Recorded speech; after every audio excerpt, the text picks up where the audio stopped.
Hey my loves, welcome back to my YouTube channel. So today guys, I'm going to be showing you how I achieved this fiery red hair color using my Aligrace Brazilian hair. I literally went from a 1B to this gorgeous bright red hair color, and guys, I'm absolutely in love with it. So to get started guys, here is a photo of everything that you're going to need. You're going to need the hair bleach and peroxide, the hair dye mixing bowling brush, foil paper, crazy color hair dye, and I use the color Fire, a paddle brush, and shampoo and conditioner. To start off, you're first going to mix your bleach and peroxide, so don't put too much liquid in there and just mix it until it kind of looks like this picture, a creamy thick texture. Guys, please do not make it too watery, as the hair may not take to the bleach as well as you want it to be. As you guys can see, when I'm applying it, I'm using the brush and it is a creamy texture, not too liquidy. Also, an important step guys, please do wear gloves. Don't do what I do, please wear gloves. You want to wear gloves when dyeing your hair or bleaching your hair or doing anything that requires a DIY for your hair. Please do wear gloves. Another thing that I would advise doing as well is when you're bleaching your bundles, I would advise unwrapping them and opening them up as opposed to just keeping it in the bundles, because you want to make sure that every part of that hair gets bleached. Otherwise you'll have like a lot of black left in your hair and you don't want that. So just make sure you get in there with the brush and just try to just get in there, sis. I mean, you can't afford to have black blotches in your hair. After you've done that, just wrap it up in the foil paper and then leave that for about 15 to 20 minutes to bake, as I call it.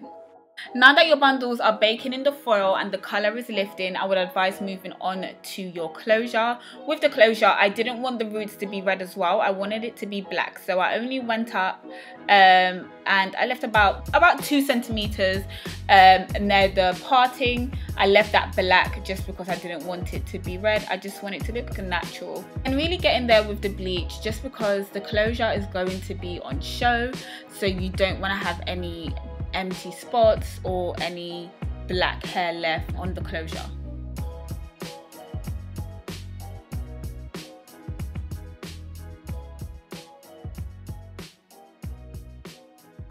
When you're done, you're going to flip the closure over and repeat. When you have completed both sides of the closure and you're positive that it's got all the bleach that it needs, you're going to wrap it in foil and leave it to bake. Now, grabbing back your bundle, it should be about 20 minutes later now and your color should have started lifting.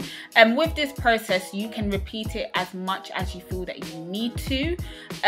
If you want the hair to be lighter or you want the color to lift more, you can just repeat the steps that we just did and continue leaving the hair to cook. However, you don't want to over process the hair, so just take it easy and try leaving a day in between it, just so that the hair doesn't overheat. This is the color after I was done with it and I was satisfied with how the black lifted. So then I mixed the crazy color hair dye guys, and it was a lot. I bought like 6 or 7 bottles and I mixed it all in one bowl. Just took the mixing brush, hairbrush, and then I started applying it to the bundles. Look how gorgeous it looks. It looks like, the thing is that it looked pink, but it wasn't pink. It's actually a fiery red. But guys, I loved how it looked. When coloring the hair, you want to be extra careful as well and make sure that you get all the areas where the color lifted. Otherwise, you'll end up with red hair and some blonde in there as well. So just make sure you get all the areas where the color lifted. Once you've finished dyeing the hair, you're just going to leave the hair dye to sit for about 10 to 20 minutes, and then you're going to wash it out with some shampoo. Then I just leave the hair to stay overnight in some conditioner, and then the next day I leave it to air dry. Now that we've bleached and dyed our hair, it's time to make the wig. So here is a picture of the things that you're going to need to make the wig. You're going to need needle and thread, a mannequin head, a wig cap, and I use stocking wig caps, scissors, a paddle brush, and wig pins to help you when you're sewing on the head. With the wig cap that I use, it comes with 2 on the inside, so I first put on the first wig cap and then I put the second one on top like this. When putting on the second wig cap, just make sure that it aligns perfectly with the first one. So guys, you don't have to do this step, but if you struggle with making a wig or it's your first time, you might want to do this.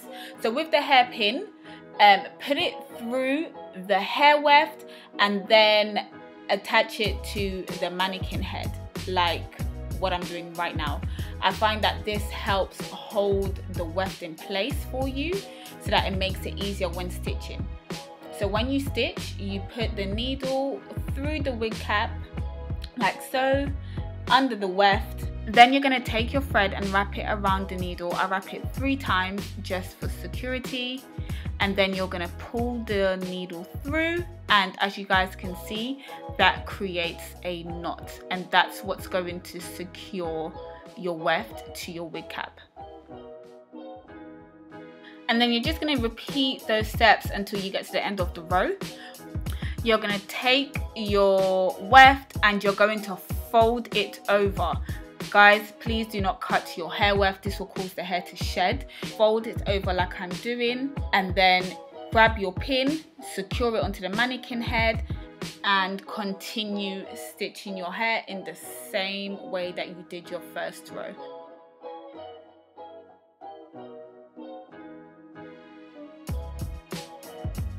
So when you get just past halfway, guys, you're now going to stop and we're going to focus on the closure. To secure the closure down, I use the hairpins. So I've secured the front and the back of the closure. That helps the closure to stay put and to not move when you're stitching it down. What I'm going to do now, I'm literally just going to treat this as though I'm stitching down the weft, and it's pretty much exactly the same. The lace closure is in the shape of a U, so just stitch around the U shape of the closure.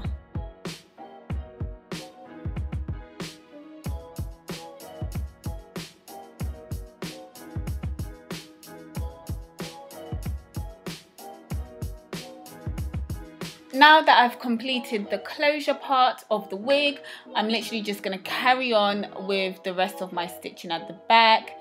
And then once that's complete, I'm going to add some curls into this hair. And to curl, I'm using my Babyliss wand curler.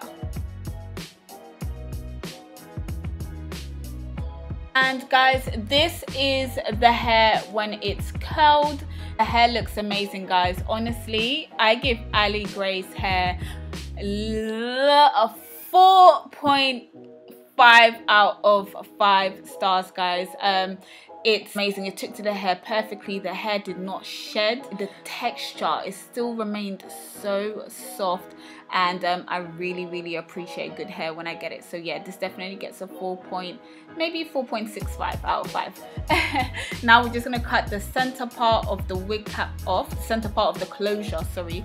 Cut it off so that it's not beneath the lace, and then we're gonna cut the excess lace off the front of the closure as well. I sprayed the hair with Got To Be spray, and this is just to hold the curls whilst brushing them out so that they don't completely disappear. And then I started off by brushing out the ends and then moving up higher. As you guys can see, it gave it more of a loose wave as opposed to it being so tight. And you guys can see the 2 different curl patterns side by side.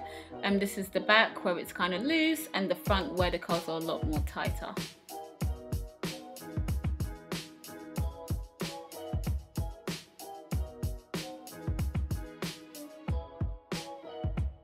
And guys, this is the end of this hair tutorial. I hope you guys enjoyed it. I hope it was detailed enough for you, and let me know how you guys get on with making your wig and dyeing your hair. Please don't forget to subscribe, like and comment, and I will see you guys in the next one. Bye.